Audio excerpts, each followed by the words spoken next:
você acha a história chata é porque nunca ouviu alguém que soubesse contá-la. Você está no In História Podcast.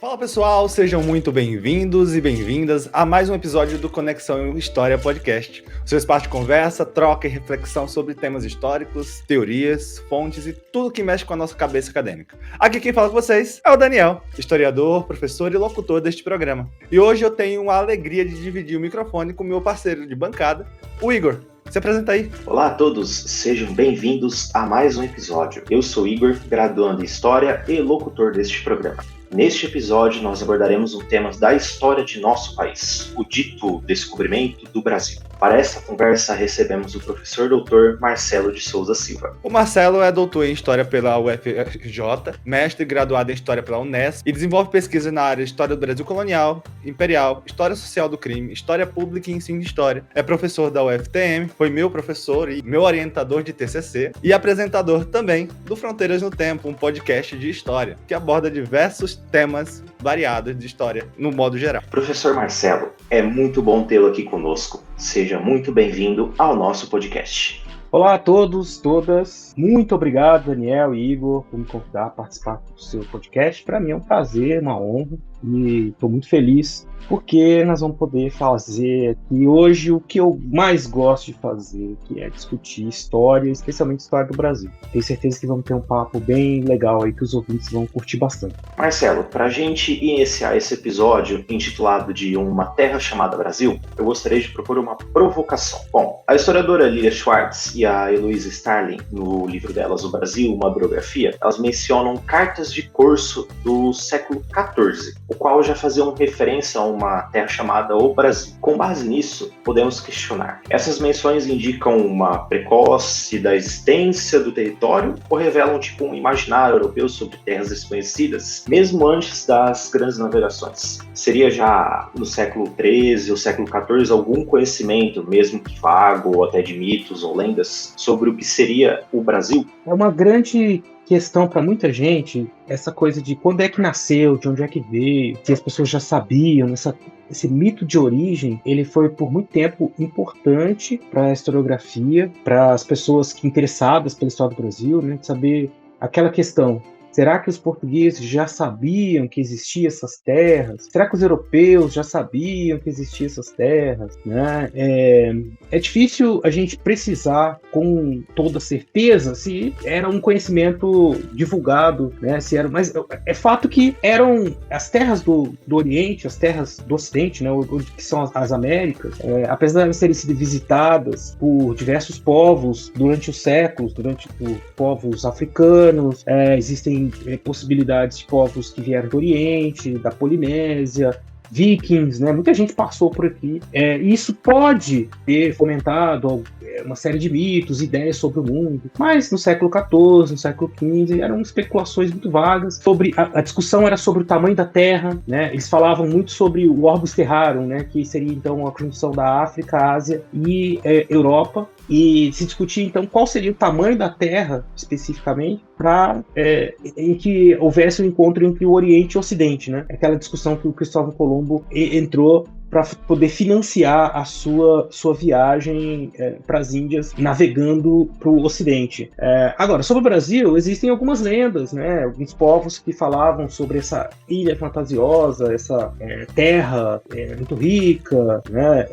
Enfim, mas como eu disse, são mitos de origem e são indícios, né, de que os europeus estavam, né, fantasiando, pensando em terras desconhecidas, né, mas não dá para afirmar que era o Brasil que a gente conhece.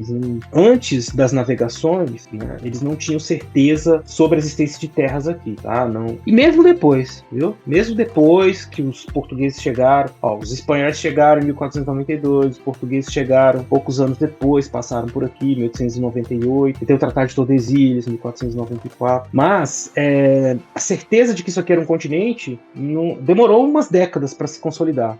que eu quero dizer com isso?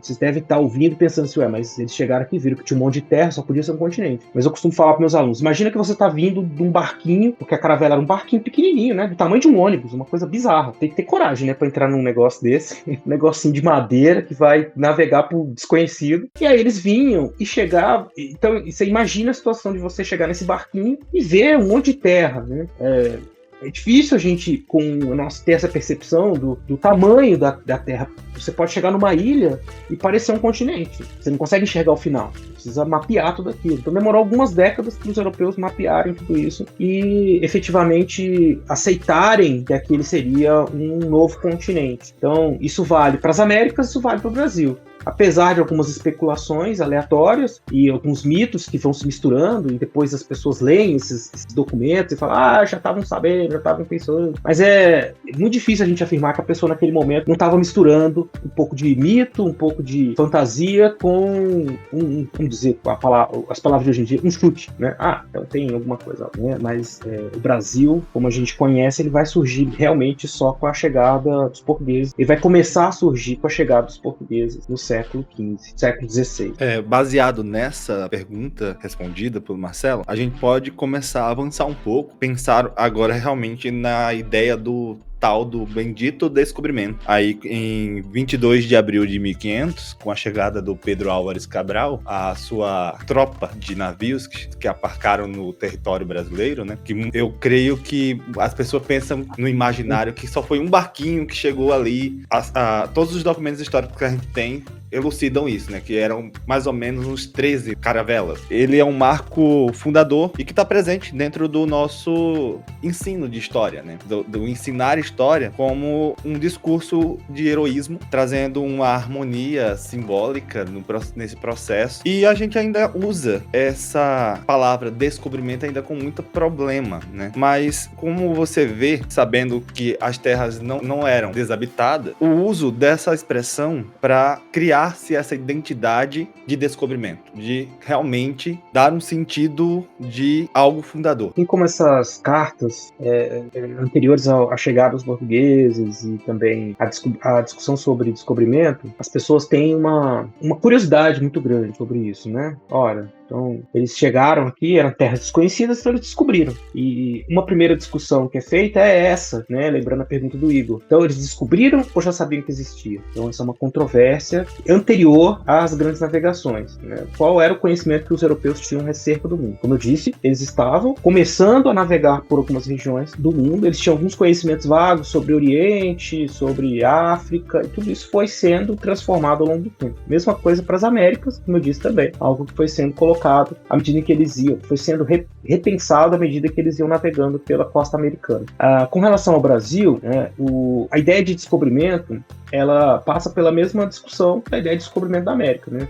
A primeira questão que é feita, a primeira problematização, a primeira crítica, eu diria, que é feita é essa: você não vai descobrir um lugar que já tinha habitantes, né? Essa descoberta é do ponto de vista de quem? A descoberta é do ponto de vista europeu, pelo menos, né? Eles chegaram, e do ponto de vista dos povos originários também, é evidente que eles descobriram que existia gente diferente deles, né? Chegaram então aquelas pessoas naqueles barcos, e eram pessoas muito diferentes, com roupas muito diferentes, muitas delas doentes, né?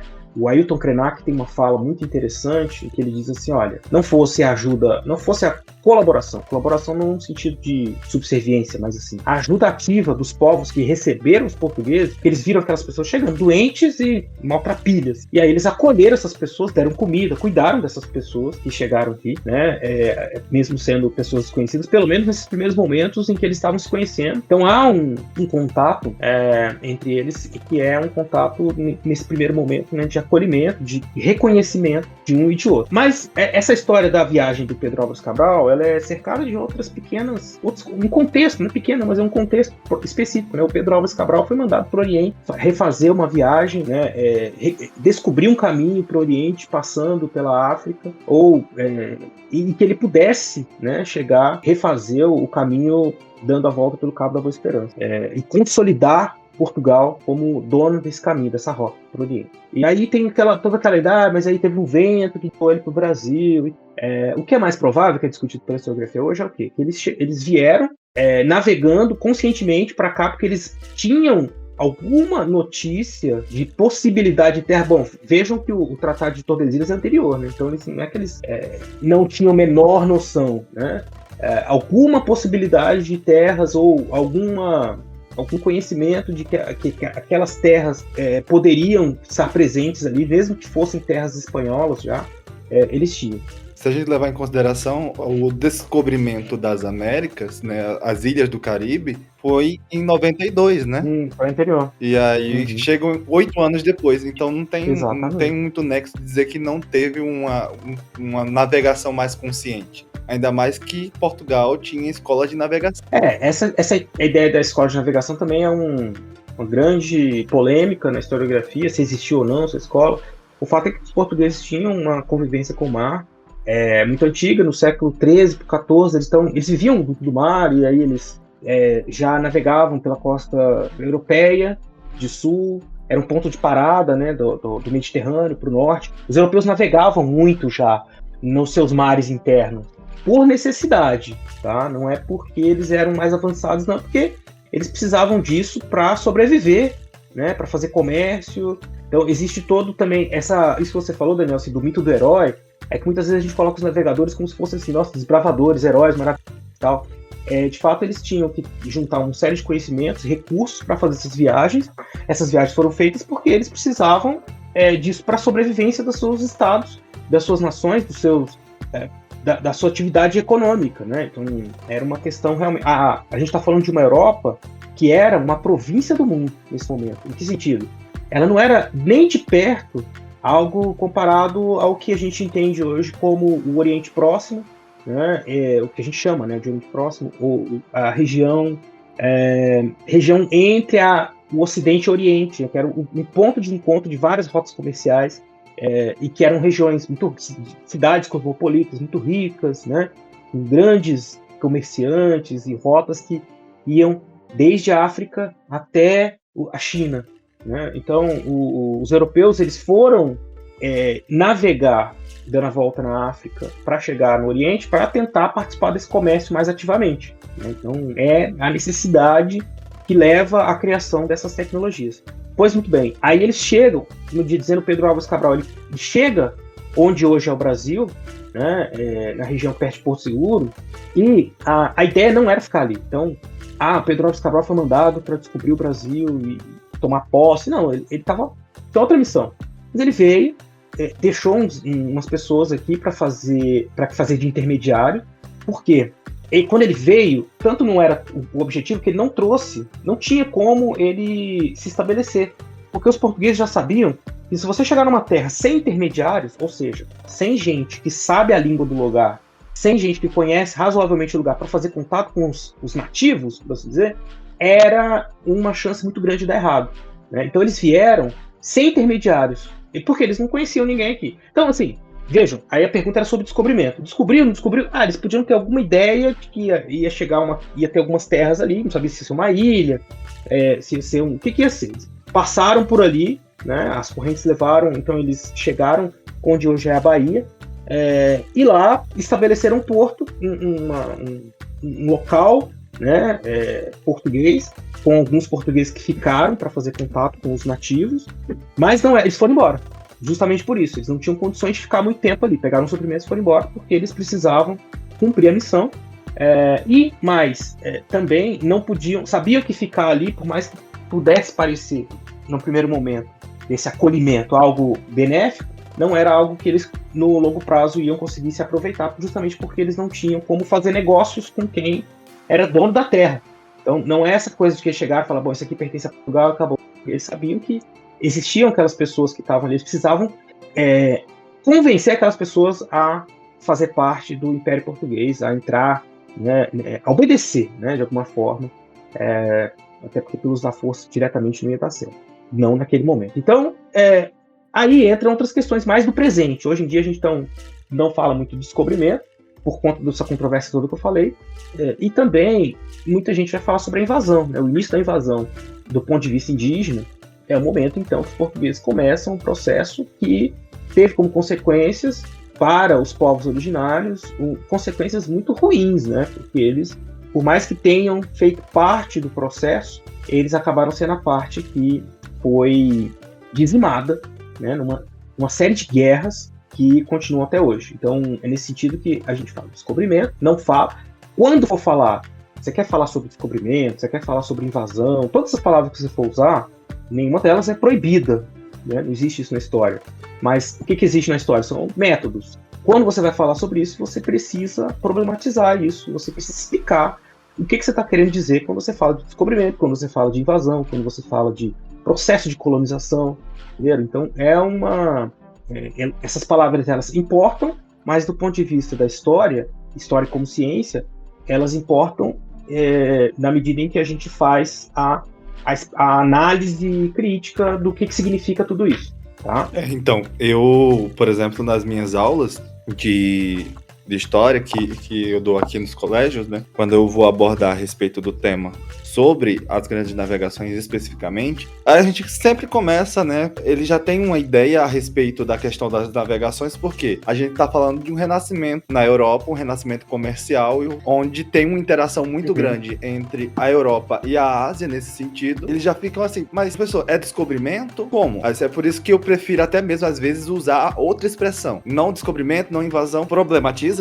esses dois lados, mas é um achamento. Eles acharam no meio do caminho para depois vir começar a tentar, aí sim, começar a ter uma invasão. Se a gente for levar em consideração a questão da carta de Pero Vaz de Caminha, por exemplo, que é uma carta também que é muito relativizada em todo o conteúdo de historiografia que a gente vai ver sobre, trabalhei com ela em sala de aula e falei, gente, olha, isso aqui era impossível naquele momento específico. Pedro Álvares Cabral chegou aqui fazer tudo isso, essa análise que eles fizeram aqui em poucos dias, que ele continuou a rota dele, né? Então não tem essa ideia de que foi somente um barco, só existiu, né, que você estava falando, intermediários nesse processo. Eles foram pessoas que começaram a ter essas interações. A gente tem que lembrar também que o processo mesmo de realmente de chegarem aqui também foi tardio, né? Eles chegaram por volta aí da década de 30 de 1500. Realmente começaram a colonizar. Você lembrou bem essa coisa da carta de Pero Vaz de Caminha, né? Que também é considerado assim um documento, uma certidão de nascimento do Brasil, né? E ela traz uma série de elementos, uma visão idealizada. A ideia é passar para o rei, né, uma visão assim, idealizada, né? Hoje em dia a gente poderia dizer. Então, assim, não é necessariamente o que ele estava vendo, assim, é o ponto de vista, né, desse escrivão português sobre o que estava acontecendo. E aí, a gente, como eu disse, qual que é o método da história? Análise crítica dos documentos. Ou seja, pegar isso tudo e entender por que ele escreveu aquilo, como que ele escreveu, né, para quem que ele estava escrevendo. A carta de Pero Vaz de Caminha ficou por séculos esquecida num arquivo em português. Ela foi retomada quando começou no século XVIII o interesse em entender a origem, o descobrimento, a chegada dos portugueses, né? E aí essa carta foi elevada ao que ela é conhecida hoje como o documento fundador do Brasil. Mas por séculos ninguém nem sabia, era uma carta qualquer. Então é engraçado que essas coisas dos documentos, às vezes você escreve uma coisa, o Pero Vaz de Caminha mandou uma carta que é tipo, ele é um escrivão, então ele um registro lá, né? Aleatório. E aí, de repente, e aí por conta de um contexto muito depois, aquilo se torna um grande documento, muito importante, né? Porque não tem como os portugueses e os indígenas que estavam aqui, eles não sabiam o que ia acontecer, né? Hoje a gente sabe o que virou o Brasil. A gente não pode ler essa história do Brasil de frente do presente para o passado, no sentido assim, eu vou pegar o que eu já sei que aconteceu e vou interpretar o passado. Não, as coisas que aconteceram ali naquele momento, elas têm um sentido próprio que escapa da consciência de quem estava ali na hora, né? O que quero dizer com isso? Eles não sabiam nem que eles estavam num continente, nem que o Brasil é o seu Brasil, nem que quantos povos... Os povos indígenas que viviam aqui, que eram vários povos de várias culturas diferentes, eles também não entendiam nada disso. Ou seja, não existia um projeto Brasil. Vamos dominar aquela terra. Como você mesmo lembrou, Daniel, em 1530 eles começam a montar um sistema colonial efetivo, mas isso por outros motivos, né? E depois, quer dizer, quase 3 décadas depois, né? Então que foi o tempo para eles se organizarem e pensarem nesse processo todo. Bom, professor Marcelo, falando agora sobre a questão da história oficial do Brasil, existe um mito que ele é difundido na nossa história, no qual ele retrata que o encontro entre os indígenas e os portugueses foi pacífico. Ainda se diz que o Pero Vaz de Caminha descreveu que os nativos eram dóceis e inclinados à conversão, que a única barreira linguística para eles se tornarem cristãos seria a barreira linguística, né? Bom, diante disso, professor, por que ainda existe essa ideia de que a colonização ela foi pacífica, mesmo a gente tendo inúmeras evidências de confronto, como, por exemplo, a Guerra dos Aimorés e a Guerra dos Potiguaras? Ela é contada de forma pacífica nas escolas porque nós escolhemos essa história como história oficial, uma ideia de que o Brasil foi fundado de maneira harmoniosa de povos e nações. Quando começa o ensino de história nas escolas, o Estado começa a pensar o ensino de história. Na verdade, antes, o Brasil se torna Brasil, eu costumo dizer assim, também é uma fala clássica que eu tenho na aula. Quando é que surge o Brasil? E aí todo mundo fala, 1500 e tal, 1530, tudo, né? Mas o Brasil surge em 1822, com a independência. Até então a gente era parte do Império Português. Não, mas você vai falar, mas já existia ali o território, o Brasil se torna, 1814, se torna Reino Unido de Portugal, Brasil e Algarve. Também você pode falar que o Brasil surge ali, mas ainda assim ele faz parte do Império Português. O que acontece em 1822? Começa a se contar uma história do Brasil, oficialmente. O Estado brasileiro, ele precisa... A história, ela tem um poder muito importante para conformar, para organizar politicamente uma sociedade. O Brasil, em 1822, está passando por uma série de guerras de independência porque você tem regiões que não estão interessadas em se desvincular de Portugal, ou que Portugal não está interessado em perder. Né? Então eles estão muito ativos no Nordeste, na região amazônica, eles estão tentando se manter presentes ali. A independência brasileira, isso é outra história, um dia a gente grava sobre a independência. A independência brasileira, ela está muito ligada não só ao que aconteceu nas margens do Rio Ipiranga, mas também à luta desses povos para expulsar os portugueses. Eu estou falando especificamente das guerras de independência na Bahia, que é comemorado todo dia 2 de julho, a partir de 2025. 2 de julho é considerado o segundo dia da independência brasileira, né? É uma festa grande que acontece na Bahia por conta da independência, né? Mas enfim, como eu disse, isso é outra história. Por que eu estou dizendo isso? Porque no século XIX começa a se contar uma história do Brasil e essa história tenta valorizar a herança portuguesa, mas ao mesmo tempo criar uma especificidade para dizer que nós não somos só portugueses. E o que nos diferencia dos portugueses? Ora, nós somos indígenas e africanos. E aí então é trazido para a nossa história oficial esses elementos. Eles são elementos coadjuvantes. O que interessa são os brancos europeus, a herança europeia no Brasil. O Brasil não quer se ver como um país indígena, um país africano. Ao contrário, quer se afastar disso. Mas esses elementos eles entram na história pacificados ou como coadjuvantes mesmo. Eles são a mão de obra, é importante, né? Mas eles são uma classe popular. Os indígenas também. Há uma idealização do indígena que aparece na literatura também como uma coisa que está lá no passado. E a nossa história também ela faz muito isso até hoje, né? O indígena, apesar da legislação... A legislação é muito recente, a legislação educacional que faz com que as escolas ensinem história indígena e história afro-brasileira. Ela tem pouco mais de 20 anos, né? No caso da indígena, ela é de 2009, então 15, 16 anos. Então, são pouco tempo. Por muitas décadas de ensino de história no Brasil, eu diria até séculos, esses povos eles tiveram um papel coadjuvante, um papel também folclorizado, né? A sua herança. A herança indígena, todo mundo aprendeu na escola no dia do índio, entre aspas, né? Porque não tem mais esse nome. E se vestir de indígena, e aí das heranças indígenas, como se eles não existissem mais. E eles existem, né? Eles estão, inclusive, em guerra até hoje pela posse das suas terras e pela manutenção das suas formas tradicionais de vida. Mas bem, o que acontece? É mais fácil contar uma história da harmonização desses povos porque ela justifica uma posição política de quem está no comando. Né? Se eu disser assim, não, olha, se eu contar uma história que vai manchar a minha índole, né, vai ficar muito difícil eu justificar a minha posição. O que eu quero dizer com isso? Se os grupos dirigentes do Estado contam uma história de violência contra povos que foram dizimados, não é uma boa história, não é uma história que engaja, né, digamos. É uma história que, ao contrário, pode fazer com que esses povos não se sintam parte daquela unidade nacional, ou se sintam injustiçados e queiram reparação. Hoje em dia, o discurso sobre reparação justamente vem dessa consciência. Ora, a gente sabe que é uma história violenta, e qual é a reparação que o Estado brasileiro vai fazer? Porque ele ficou séculos falando que essa história não existia. né? Então, os povos indígenas, africanos, seus descendentes, quando eles falam de reparação, é nesse sentido de reconhecimento dessa história violenta e também de acesso ao tudo que foi construído por todos esses povos, né? Não só alguns grupos específicos ou que formaram uma elite agrária, uma elite política, uma elite econômica no Brasil, mas também a outros, acesso aos direitos básicos do que se constituiu como Brasil-nação. Pois bem, então é nesse sentido, pensar, né, a gente, enquanto nação, escolheu, por que é pacífico? Porque nós escolhemos falar sobre essa história harmoniosa, esse encontro pacífico, né? Mas não precisa ser nenhum pesquisador de ciências humanas, especialista em violência, para saber que nós somos um povo nada pacífico, né? Nós temos uma série de conflitos, nós temos muitos problemas, conflitos no campo e na cidade, e conflitos históricos, né, que advêm justamente e que não começaram agora. Também tem essas coisas assim, porque hoje em dia está tudo muito violento, né? Não, a violência ela é inerente ao processo de colonização.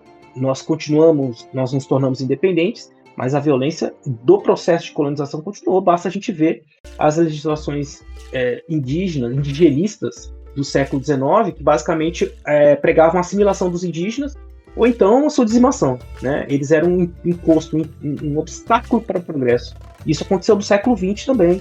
Povos tradicionais, camponeses, quilombolas, eles todos foram sendo assimilados ou dizimados ou perderam suas terras, perderam, né? A expansão pro oeste brasileira, ela também, como aconteceu em outros lugares, ela foi sendo feita nessa lógica colonialista, né? Apesar de o Brasil ser independente.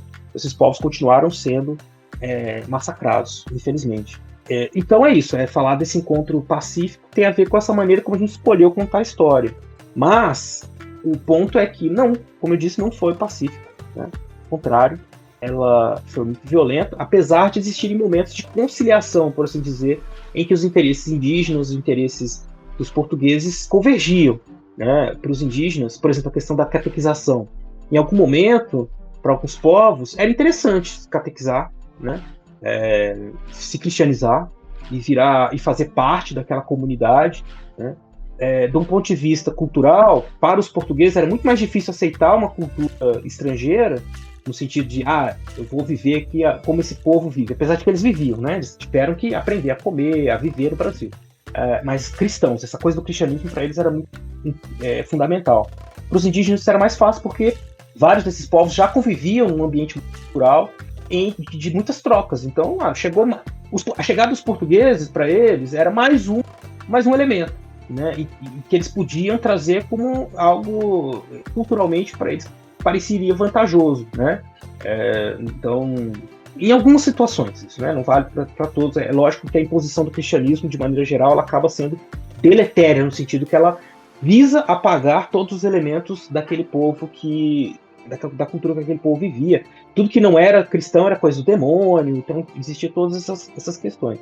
Então, mesmo que existissem alguns momentos de conciliação, de colaboração entre portugueses e indígenas, que era fundamental para que esses povos, tanto portugueses como os indígenas, vivessem aqui, o fim dessa história pende, né, para o lado português, no sentido que muitos desses indígenas foram assimilados ou morreram por conta das doenças, das guerras, né? Então as guerras eram muitas. Você vai pegar relatos da ocupação de Santos e depois do Planalto em São Paulo, em que vários povos eles estavam de repente aliados aos portugueses e os portugueses faziam guerra, se aliavam a alguns grupos indígenas para fazer guerra e escravizar outros povos indígenas. Então você tinha lá, qual que era a situação? O português, um povo indígena que se aliava aos portugueses, fazia isso por conveniência para lutar contra o seu inimigo. E aí começavam as controvérsias, porque eles queriam comer os inimigos, os portugueses não deixavam, né? E aí eles eram aliados, né, naquele momento. Passava um tempo, se esses povos que eram aliados dos portugueses vissem que aquilo não era mais vantajoso, eles faziam guerra contra os portugueses. Então não era uma relação constante. Tanto que existem vários relatos portugueses daquela época dizendo que os indígenas, esses povos são traiçoeiros. Eles uma hora são seus amigos e de repente, por nada, eles resolvem te atacar e virar seu inimigo, né? E quer comer todo mundo. não era do nada, né? A gente também tem que pensar que os povos indígenas, as alianças que eles faziam eram pensadas da mesma forma como é pensada pelos portugueses, de trocas. Se a troca fica desvantajosa, eles não querem mais, sabe? Né? Então, é isso que os portugueses viam, deslealdade, né? Na verdade, eram os indígenas resistindo, agindo de acordo com seus interesses. E aí eles faziam guerra, eles fugiam, eles se rebelavam, destruíam vilas, né? Então, esses primeiros momentos, né, é como se fala assim, das capitanias hereditárias. Não sei se a gente vai falar assim, o Brasil foi lá, os portugueses fizeram as capitanias hereditárias, só 2 deram certo, porque as outras, blá blá blá, como se as outras tivessem dado errado por motivos aleatórios. Um dos fatores fundamentais para dar errado foi a falta de apoio dos povos que viviam ali. A falta de apoio e a guerra mesmo, né? Então os indígenas fizeram guerras violentas, guerras duradouras e que impuseram muitas derrotas aos portugueses durante o século XVI. Isso é uma coisa que só vai se estabilizar no final do século XVI, né? Segunda metade para o final, último quartel, eu diria, em que, por conta das doenças, em grande medida também, a resistência indígena foi se tornando menor no litoral, porque aí eles passaram para os sertões. Daí vem a história dos bandeirantes indo para os sertões lutar, fazer guerra justa contra os povos indígenas para escravizar esses povos indígenas. Porque aí, apesar de a gente não ter... Apesar de ser uma coisa muito violenta, existia uma bênção da igreja para a guerra. Essa guerra podia acontecer desde que fossem índios indígenas, né, que fossem hostis ao cristianismo e aos portugueses. Aí era feita a guerra justa, né, e essa questão, que é uma questão jurídica, né, eclesiástica, ela passou a ser usada como justificativa para fazer guerra contra esses povos que resistiam, que iam para o interior, né. Então, assim, resumidamente, é isso. Dá para falar muito tempo sobre isso, cara. Foi mal, sobre estendi. Fiquei divagando aqui.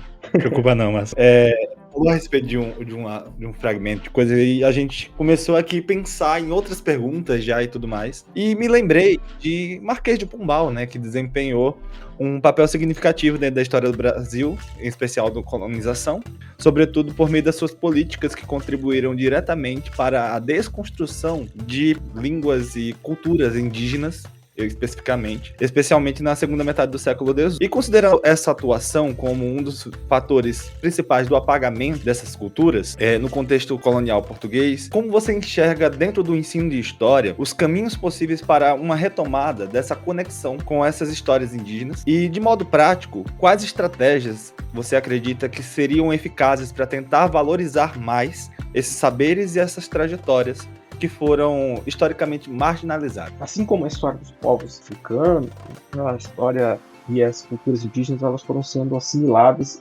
e misturadas e folclorizadas e perdidas, né? Agora, então, para fazer com que elas reapareçam, né, com que elas se tornem histórias oficiais brasileiras, histórias brasileiras mesmo, né? É preciso um processo longo, nós vamos passar por um processo longo, nós já estamos passando por esse processo, que parte da própria sociedade. Tá? Então, assim, a escola sozinha, as políticas públicas, elas não vão surgir, não é fazendo uma lei que isso vai ser resolvido. Então, quem está ouvindo a gente, que tem estudado nos últimos 15 anos, passado por um banco escolar, deve ter percebido que esses assuntos aparecem. Falar sobre os indígenas, sobre suas memórias, suas trajetórias. Isso aparece, mas ainda é tudo muito superficial. Por quê? Porque uma estratégia prática para que a gente possa trazer essas histórias de volta para a sala de aula, para que as gerações daqui por diante comecem a falar sobre isso, é a gente ouvir esses povos que estão vivos, seus descendentes, né? Trazer eles para o centro, trazer eles para o conhecimento, para a produção de conhecimento. Então eles têm que entrar nas universidades, eles têm que ser professores nas escolas, ou eles têm que ter os seus materiais, livros, vídeos, né, materiais de divulgação dos conhecimentos e saberes indígenas. Isso tem que estar presente, mais presente, né, ou pelo menos isso tem que aparecer de forma mais equilibrada em comparação com outras histórias, né? Então é preciso que a gente faça essa integração desde a base até o ensino universitário, né? A gente tem feito isso de forma fragmentada, às vezes, quer dizer, hoje em dia tem história indígena nas universidades, mas também é sempre um período curto de tempo que os alunos ficam estudando sobre isso. Nós temos poucos indígenas que estudam nas universidades, né? Apesar de ter crescido muito o número, você já tem mestres e doutores em história indígena, programas de pós-graduação voltado para a história indígena, né?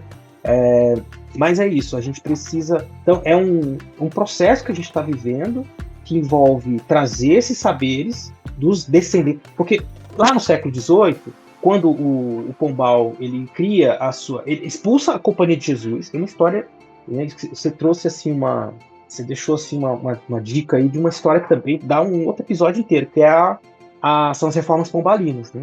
Que visavam, né, modernizar o sistema colonial português no século XVIII. Né? O Marquês de Pombal, o Sebastião Carvalho Melo, ele era secretário de Estado dos Negócios do reino português.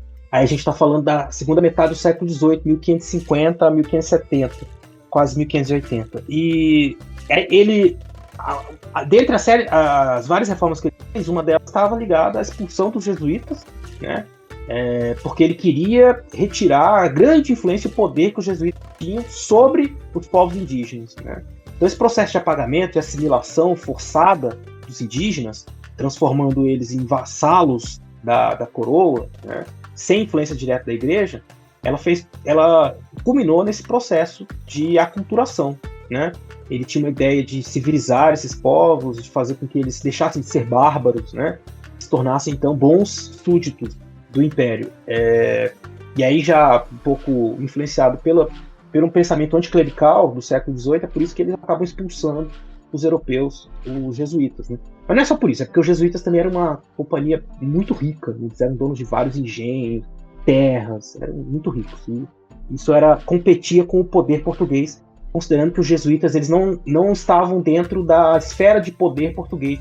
Era uma companhia que respondia diretamente ao Papa, né?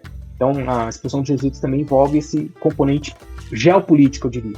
Mas enfim, então vejam, se isso acontece em 1755, com a criação do chamado Diretório dos Índios, para governar, né, esses povos, explorar o seu trabalho, incentivar a assimilação, por exemplo, incentivar que os brancos se casassem, tivessem filhos com as indígenas, né?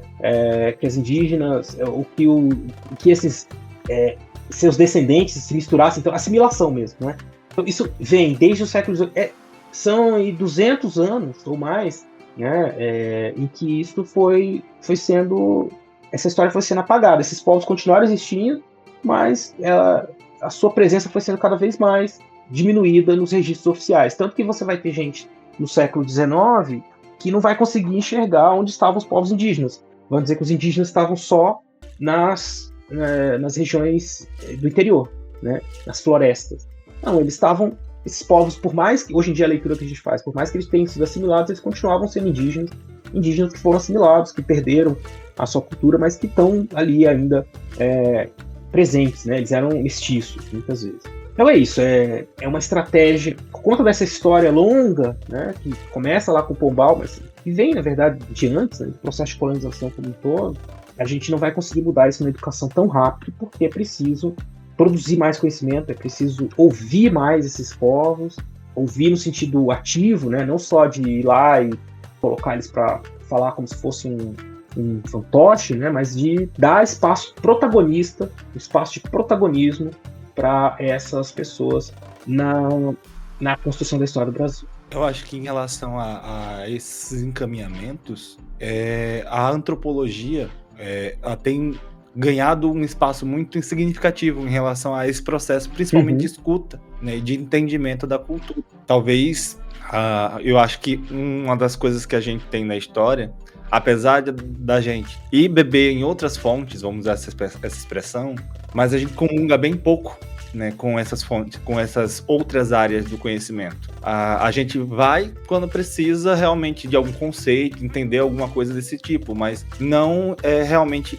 trabalhar num sentido etnográfico, por exemplo, da história. É até uma coisa interessante para a própria história pública, né, que a gente tem agora um termo específico a respeito de etnografia digital, né, que a gente vai observar o desenvolvimento desse material, de todo o material no digital, né, e ela, querendo ou não, a história pública que eu vejo hoje, né, depois de terminar o mestrado, ela é um caminho muito viável para essa construção, né, desses caminhos porque o contato direto, né, o contato específico não é simplesmente somente entregar o microfone, que nem você tá falando, mas permitir a visibilidade no modo geral, né? Esses dias atrás eu estava pensando, eu fui dar aula da história indígena, né, para os meninos do 7º ano, e eu fiquei, gente, vamos fazer um trabalho diferente? Vamos fazer o seguinte, a gente vai fazer um trabalho, vai pegar todas as populações indígenas do Brasil, vocês vão fazer uma pesquisa, a gente vai procurar personalidades históricas dessas tribos indígenas que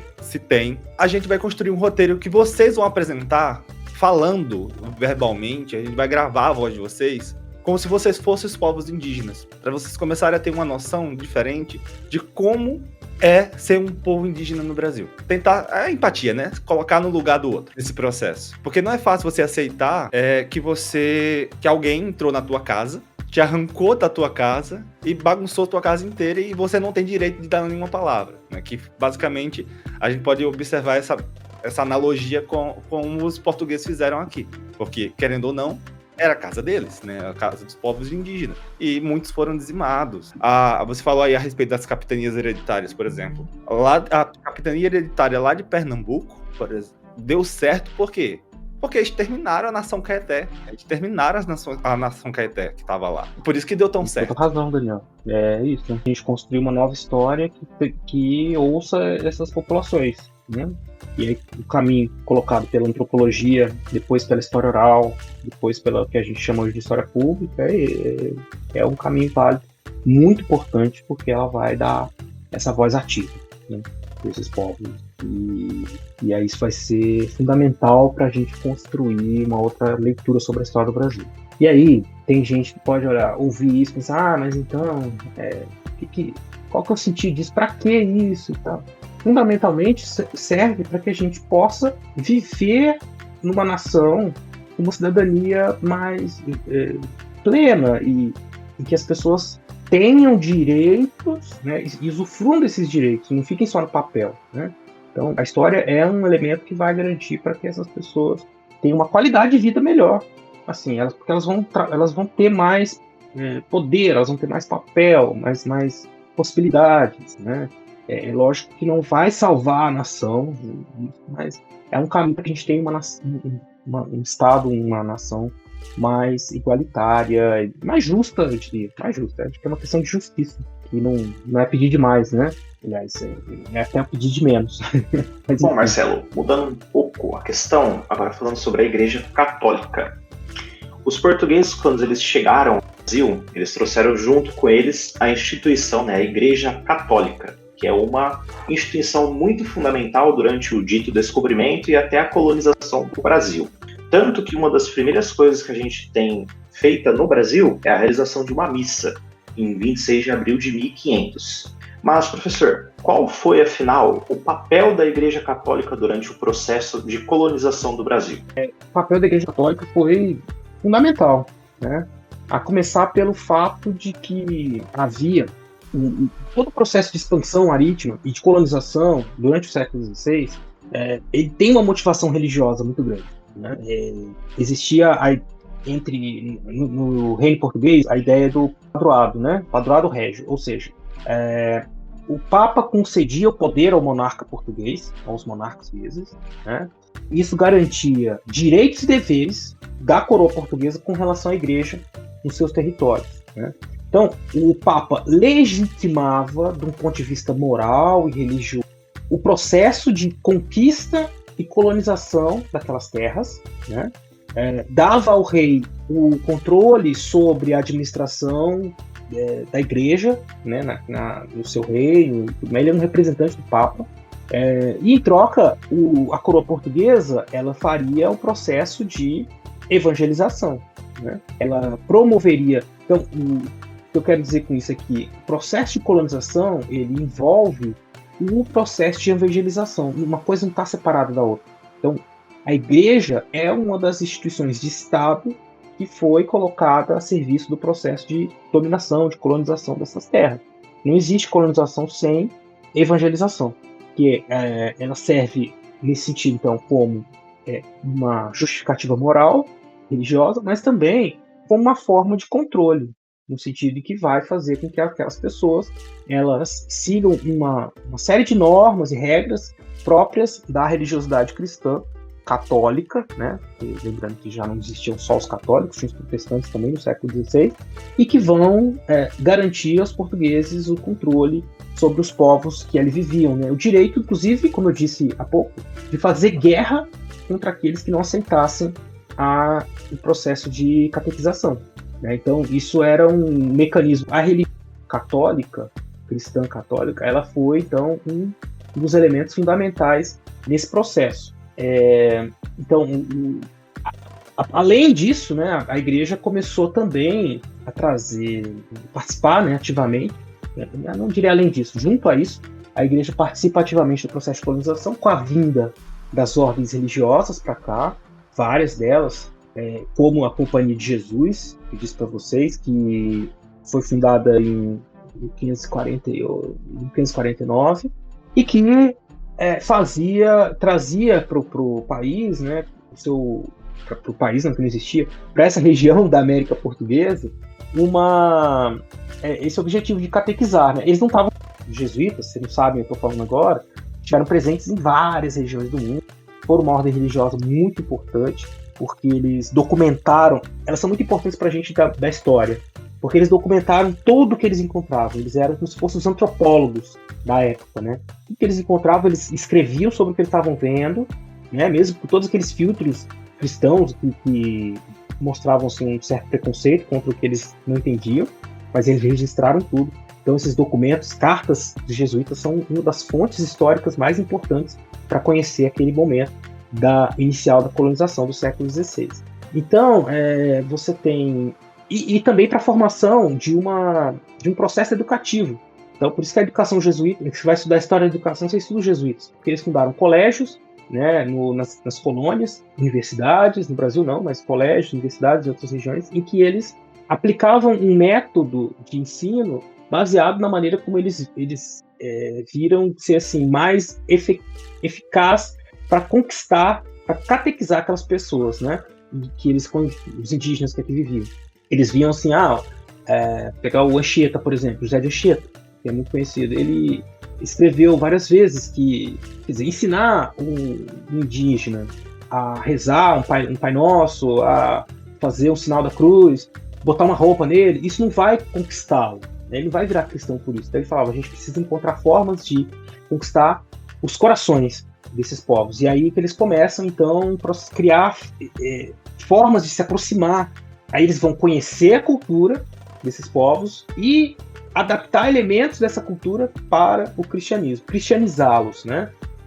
E aí você vai ter sugestões, por exemplo, uma figura que eles tinham muito embate era com os pajés, né? Porque o pajé era uma liderança espiritual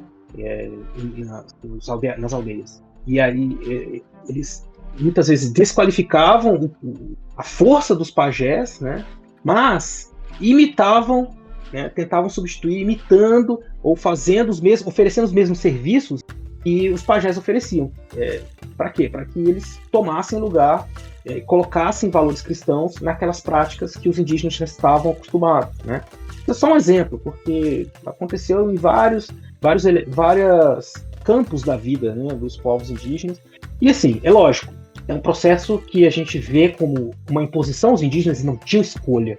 Falasse assim, olha, tem aqui o cristianismo e tal, você quer ser cristão? Não, eu não quero não, obrigado. Isso não existe, né? É assim, ou você vira cristão, ou você vai morrer, né? Ou você vai morrer pela guerra, ou você vai morrer de doença, e você tá doente, tá vendo todo mundo morrer, e você vira cristão, porque você fala assim, bom, aí chega um Jesus e fala assim, olha, isso aqui é um castigo de Deus porque vocês estão pecando. Então vou virar cristão, né? Porque eu não quero morrer, lógico. Então não existia escolha, mas existia uma forma de fazer isso, né, que não era necessariamente uma submissão cega. O que eu quero dizer com isso? Que os indígenas continuavam vivendo sua cultura em alguma medida, mesmo que elas fossem cristianizadas. E aí se cria uma religiosidade da América Portuguesa, uma religiosidade híbrida, por assim dizer. Algumas pessoas vão falar de sincretismo, então uma discussão conceitual sobre isso que eu não vou entrar, mas o fato é que se o cristianismo, se os indígenas se cristianizam, o cristianismo também se indianiza, no sentido que ele vai trazendo elementos da cultura indígena para suas práticas religiosas cotidianas, né? Então o papel da igreja, para resumir, né, é fundamental, né? Eles também vão defender os povos indígenas, por assim dizer, fazem discurso contra os bandeirantes, são atacados pelos bandeirantes, várias ordens religiosas que eles criavam aldeamento, eles juntavam vários povos numa cidade, criavam uma vila, e lá eles criavam uma igreja, e catequizavam e tal. Algumas dessas vilas foram atacadas por bandeirantes, né, que estavam interessados em escravizar aqueles povos, e eles denunciavam os bandeirantes e os colonos portugueses. Existia um conflito entre portugueses e jesuítas intenso no século XVI, no século XVII, jesuítas e outras ordens, porque eles aldeavam, eles pegavam esses povos, botavam eles para trabalhar, né, os religiosos, e eles trabalhavam ali, e os colonos queriam arrendar essa mão de obra, queriam pegar essa mão de obra para eles. E muitas vezes eles não conseguiam falar diretamente com os povos indígenas, eles falavam primeiro, tinham que pedir autorização para os jesuítas. Isso foi causando um desgaste na relação colonos e ordens religiosas, franciscanos, beneditinos, carmelitas, né, outras ordens que vieram para cá além dos jesuítas. Esses conflitos vão culminar ali no século XVIII com a expulsão dos jesuítas, como eu falei para vocês, né? Então é isso, o papel da igreja foi, como eu disse, muito importante nesse processo. Isso sem falar da Inquisição, que aí também, como eu disse, é outra história, né? Ô Marcelo, o que eu acho engraçado nesse processo todo é que se a gente olhar para a história da igreja como o todo, né, a igreja católica, apostólica, romana, ela é que nem um camaleão, né? Ela se adapta à cultura dos outros povos, se ajusta para poder cristianizar. A gente vê o exemplo disso mesmo com os povos que praticavam as religiões celtas lá, se aproximaram dela e catequizaram de todas as formas. É por isso que o cristianismo tem mais de 2.000 anos, porque é uma religião que se adaptou a todas as outras, né? Diferente das outras que eram mais fechadas, eles foram, né, se colocando ali. E a última pergunta, para a gente finalizar esse momento ímpar, né? A gente não podia chamar uma pessoa que estudou a história social do crime no Brasil, né, e não falar sobre racismo estrutural. O racismo estrutural no Brasil, ele exerce um papel central da perpetuação da desigualdade social, racial, especialmente no que diz respeito à população negra e também indígena, né? Historicamente, essa estrutura racista tem moldado as práticas institucionais, jurídicas e até mesmo policiais no Brasil, que associam de forma sistemática a cor da pele, a origem racial e a criminalidade, né? Principalmente ali depois do período Liberdade aos Negros, né? Nesse processo. Essa lógica discriminatória resulta em perseguições seletivas abordando violência, em um sistema penal que, uma vez cego pela cor, reproduz estigmas de profundos preconceitos enraizados. Como alguém que trabalha com ensino de história também pode observar essas continuidades históricas que duram mais de 500 anos e promover, né, pra gente que tá aí estudando história, essa versão Conexão, né, o Conexão Podcast é para alguém que já está aí na academia ou que gosta do tema e já está debatendo sobre isso, então não é novidade falar sobre racismo estrutural, é um conceito que a gente já conhece. Então, como a gente promover uma reflexão crítica dentro do ensino de história sobre o papel que o Estado tem na manutenção para a exclusão da violência racial? Eu sei, dá um outro episódio de podcast. É uma história que está conectada com o nascimento do Brasil, do ponto de vista indígena e africano. A gente falou hoje mais sobre a questão indígena, porque são os povos do primeiro encontro, né? Então a gente começou a falar sobre descobrimento, invasão, encontro, então a gente fala muito desses primeiros momentos, muito sobre os povos indígenas, e aí a gente também já discutiu que tá errado falar sobre os povos indígenas só nesse momento, porque eles estão aí até hoje em guerra pelos seus direitos. E tanto os indígenas quanto os africanos têm sofrido, né, por conta dessa estrutura colonialista que fundou o Brasil. Como se dá esse processo? O processo de violência que exclui esses grupos da participação ativa na distribuição das benesses da convivência. O que quer dizer com isso? Que são povos que, por conta da estrutura colonial, não tiveram acesso, possibilidades, por exemplo, de acesso à terra, direito fundamental. Qual que o acesso à terra garantiria a esses povos? Liberdade. E a gente está falando, então, na terra de senhores e escravos. uma terra em que, uma região, o Brasil, né, em que essa relação ela foi fundamental para a estruturação do Estado no século XIX. Então, a indisponibilidade de terra para esses povos tem ligação com essa estrutura racista de efetivamente impedir a emancipação desses grupos. Eles teriam que ser sempre submissos, porque eles não teriam como sobreviver a não ser trabalhando para alguém que é dono das terras. Daí vem a discussão até hoje sobre reforma agrária, direitos políticos, enfim, mas basicamente acesso à terra é um dos elementos colonialistas muito presente e que reforça a estrutura, a hierarquia racializada brasileira. Ela surge também por essa estrutura e é reforçada pelo fato de se perpetuar, né? Uma discussão muito presente, uma história que é colonial, mas que está muito presente.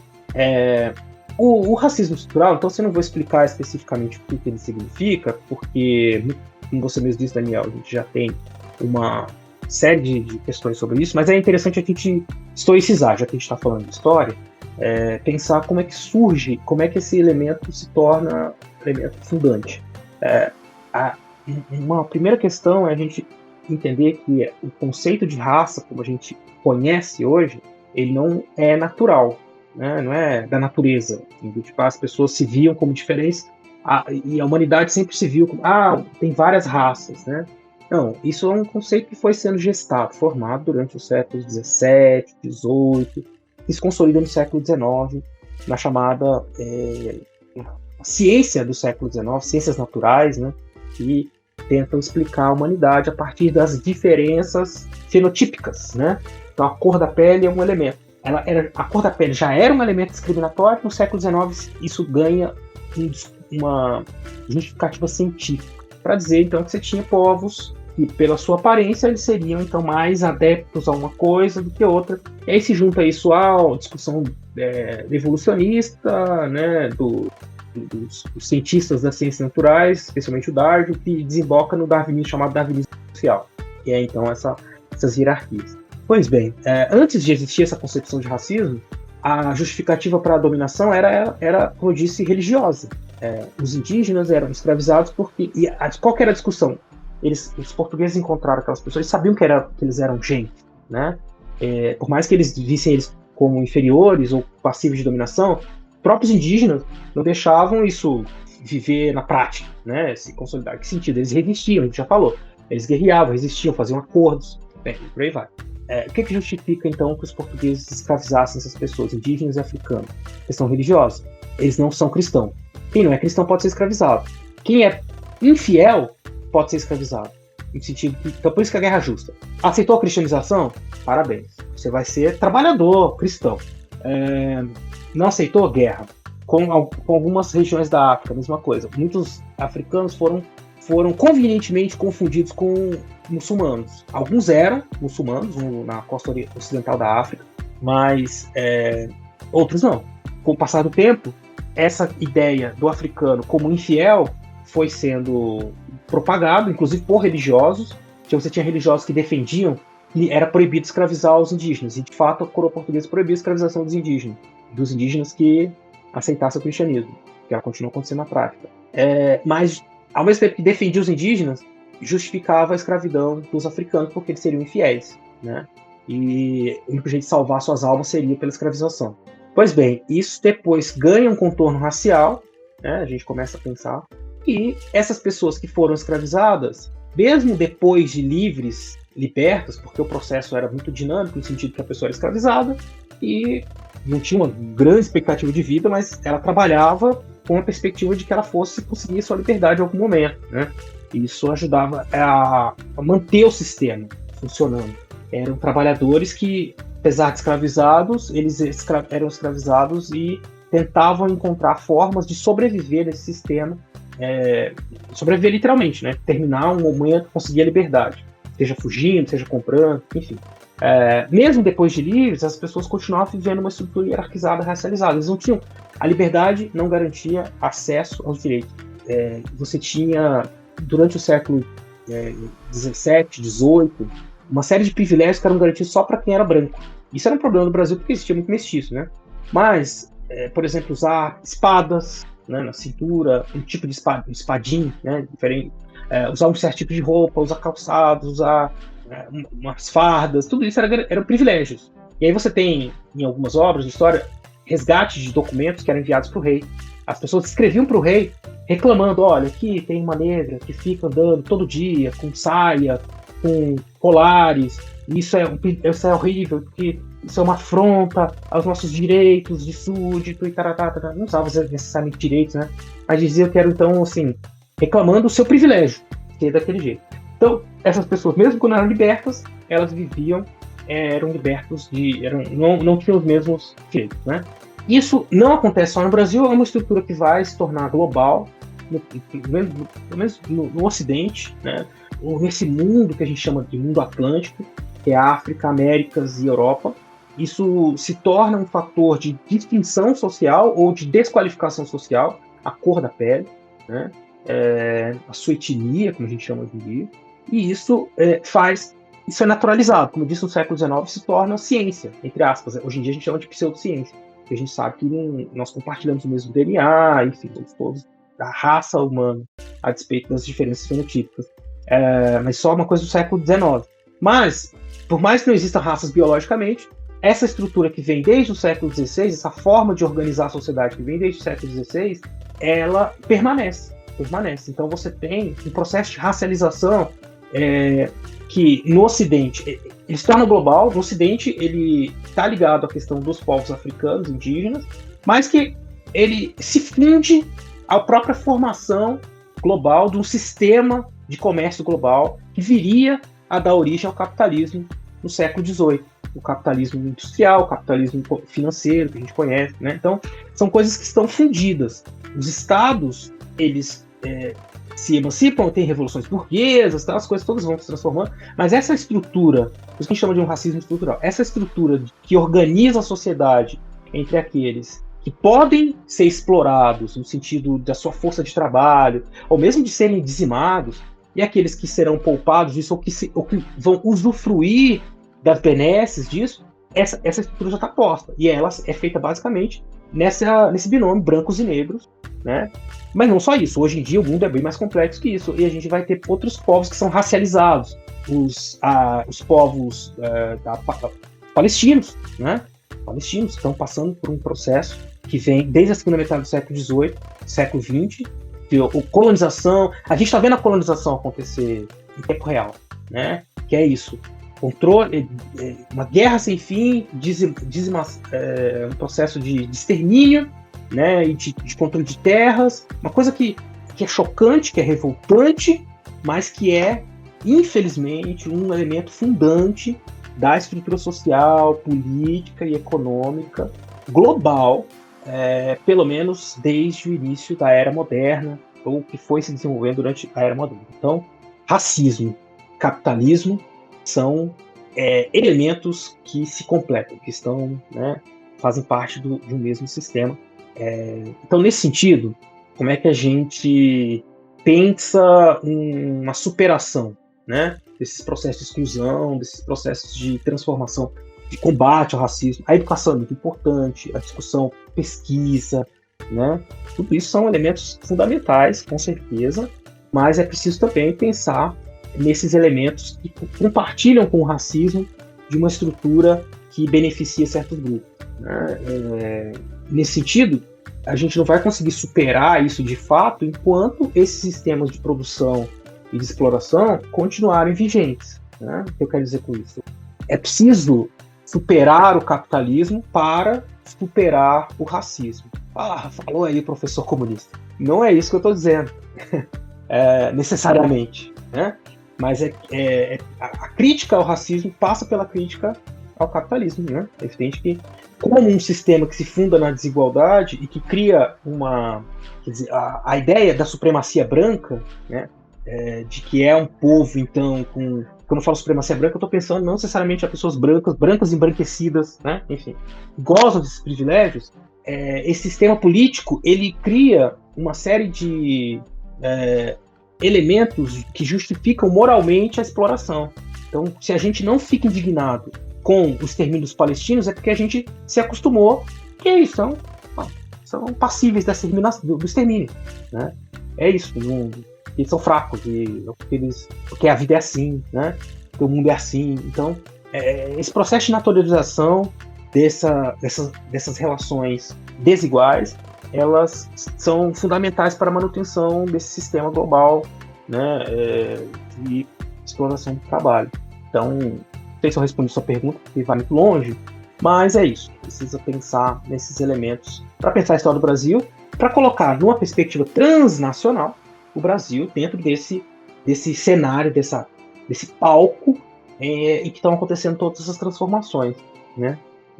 Não transformações. Revisar criticamente a fundação do Brasil representa um passo fundamental para nós construirmos uma memória histórica mais autêntica e plural. Nesse sentido, refletir sobre o dito descobrimento do Brasil nos ajuda a compreender as múltiplas vozes, perspectivas e experiências que compõem a nossa história. Professor Marcelo, eu agradeço imensamente por o senhor aceitar o convite e estar conosco neste episódio para juntos desvendarmos essas questões e também aprofundarmos o debate sobre esse momento tão emblemático e controverso da história brasileira. Igor, Daniel, agradeço muitíssimo o convite, foi um prazer falar com vocês. Espero que a gente possa se encontrar em outros momentos e dar continuidade a essa... Marcelo, muito obrigado, cara. A gente brinca, né, que a gente passou 2 anos aí com o laboratório e a gente nunca chamou o nosso orientador do laboratório para fazer um podcast, né? Foi muito enriquecedor. Essa é a expressão, eu tava até comentando com o Igor aqui no privado. O episódio vai ficar um episódio muito bom, né? A gente abordou muita coisa interessante, com gargalos para outros episódios. Pensar aí na América Pombalina, talvez chamar a Ilana para falar, porque ela dá essa disciplina aí na UFPM. Pensar na história indígena, tem o meu orientador de doutorado que também trabalha com isso. A professora Cláudia, que você conheceu aqui na Unespar, né, também trabalha com história indígena. Então, refletir sobre todos esses aprendizados é muito importante. E eu creio que o nosso ouvinte, que nos acompanhou ao longo desse episódio inteiro, vai sair com certeza motivado a pensar historicamente, criticamente, todos esses processos, quanto professores, quanto cidadãos brasileiros. Eu acho que essa seria a expressão mais correta, né? Que a gente forma cidadãos críticos para a sociedade. Agora, caro ouvinte, eu peço para você aguardar mais alguns segundos, porque nossa querida amiga Evelyn vai dar um recadinho para vocês. Esperamos que você tenha gostado e aprendido algo novo. Não se esqueça de deixar seu comentário, seguir nossas páginas no Instagram, Facebook e YouTube. E se quiser apoiar nosso projeto, você pode contribuir por meio da nossa chave Pix que está na descrição. E lembrando, este podcast é baseado em pesquisas historiográficas reconhecidas e as referências estarão disponíveis para quem quiser se aprofundar mais no assunto. Até a próxima!